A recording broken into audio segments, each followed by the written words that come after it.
Good afternoon, students. How are you all? Fine. Very good. Okay, tell me, what is the date today? Speak loudly. What is the date today? 5th. Very good. और महीना कौन सा है? मई, which is called May. And ma'am teaches you environmental studies.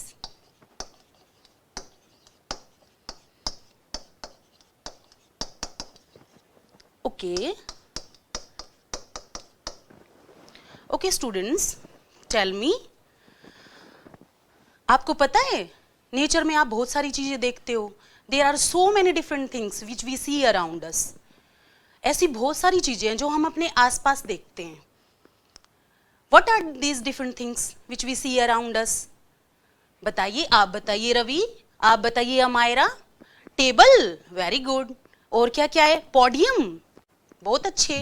Fan, very good. और chair, बहुत अच्छे. आपको तो सब पता है. अच्छा, आप रूम के बाहर क्या क्या देखते हो? रूम के बाहर आपको बहुत सारी चीजें नजर आ रही हैं. Trees, very good. और क्या क्या है? प्लांट्स, ये भी अच्छा है. रूम के बाहर आपको बहुत सारी चीजें नजर आ रही हैं. चलो, अच्छी बात है. अच्छा, अमायरा कह रही है कि वाटर बॉटल. अभी मुझे ये बताइए कि वाटर क्या होता है? वाटर बॉटल में क्या होता है? वाटर होता है ना. अभी मुझे ये बताइए, ये क्या है जो हम रूम के अंदर देख रहे हैं? Natural. Some things are natural और some things are man made. कुछ चीजें प्राकृतिक हैं जो हम अपने आसपास देख रहे हैं, और कुछ चीजें मैन मेड हैं, यानी कि मानव निर्मित हैं. But how do we know that these things are natural and these things are man made? How do we know? Tell me. क्या किसी को पता है? Okay, our today topic is natural and man-made things.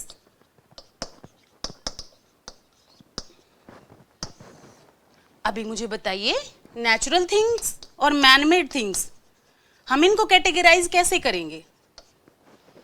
Amayra ने बोला water bottle, कि ma'am water bottle में water होता है. तो वाटर कहाँ से आता है? पानी कहाँ से आता है? जमीन से आता है. बहुत अच्छे. और क्या क्या सोर्सेज हैं जहाँ से हमें पानी मिलता है? नदियों से, बारिश से भी हमें मिलता है. Very good. और कहाँ से मिलता है? सागर से भी हमें पानी मिलता है. लेकिन ये नेचुरल है या मैनमेड है? क्या ये प्रकृति ने हमें दिया है? अच्छा, ये प्रकृति से हमें मिला है. तो ये कौन सी कैटेगरी में आएगा बेटे? Water, natural. अभी मुझे ये बताइए, आप ये पोडियम देख रहे हो, ये किस चीज से बना है? Would say. आप चेयर पे बैठे हुए हो, ये किस चीज से बनी है? और मैम के सामने टेबल भी तो रखा है ना.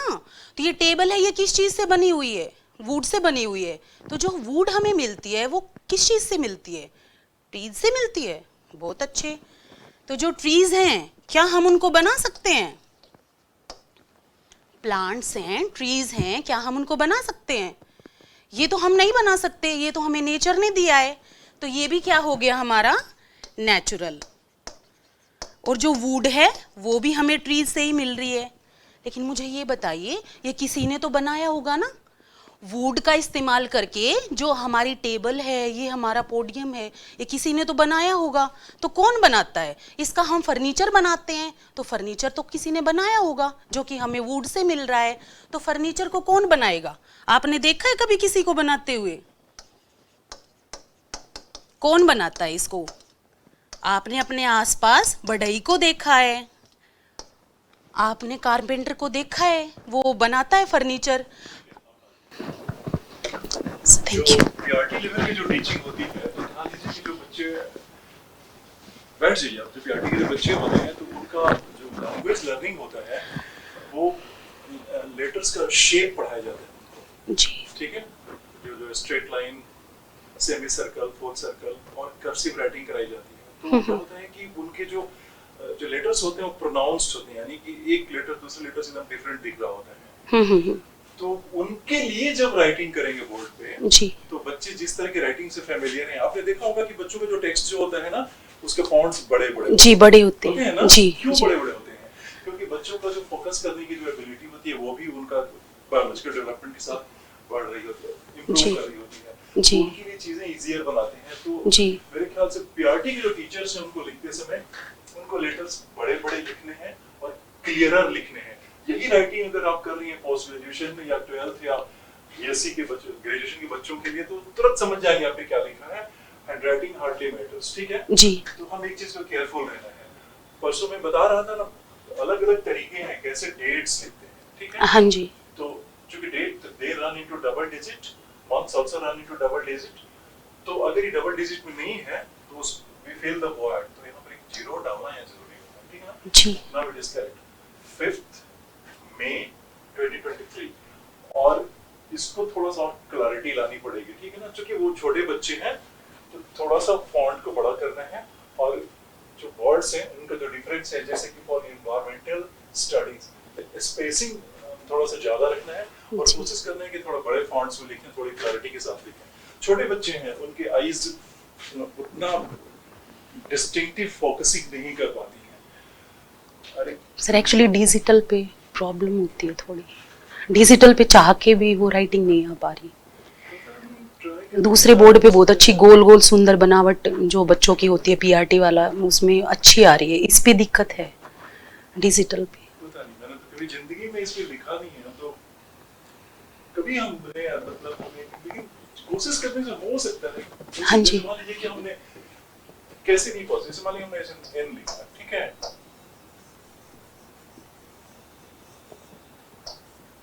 जी। कोशिश करिए लिखने के लिए, या फिर आप सेपरेटली भी लिख सकते हैं ऐसे।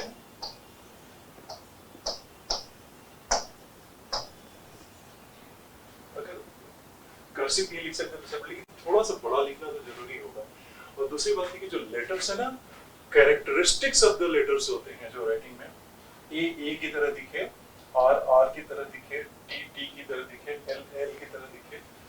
तो एक चीज और है कि हम लेट्स बी प्रैक्टिकल, हम वही